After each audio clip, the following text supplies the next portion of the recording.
Imahe ng Santo Entierro o Patay na Kristo na nasa sasakyan ng isang pari na pagkamalang bangkay ng tao ng mga pulis. Pauwi na raw ang pari mula Digo City nang harangin ng mga pulis sa checkpoint.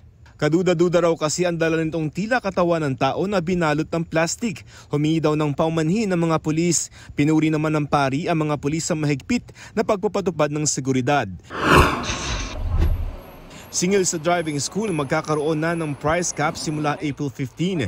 Kasunod yan ang mga ulat na may mga driving school na sobra-sobrang maningil. Ayon kay LTO Chief J.R. Tugade, hanggang 3,500 pesos na lamang ang pwedeng singilin sa mga nag-aaral magmotorsiklo. Hanggang 5,000 pesos naman sa mga nag-aaral magmaneho ng four-wheel vehicle gaya ng kotse.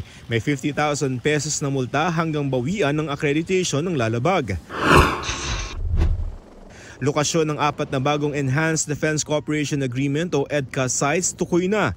Ayon kay Pangulong Bongbong Marcos, target na sa Palawan at ilang bahagi ng Hilaga at Katimugang Pilipinas magkakaroon ng EDCA sites o mga lugar kung saan pwedeng gamitin ng American troops ang Philippine military bases. Sabi ng Pangulo, nakipag-usap na sila sa mga lokal na pamahalaan. Iaanunsyo raw sa mga susunod na araw kung ano-ano ang mga lugar na ito. Joseph Morong, nagbabalita para sa GMA Integrated News.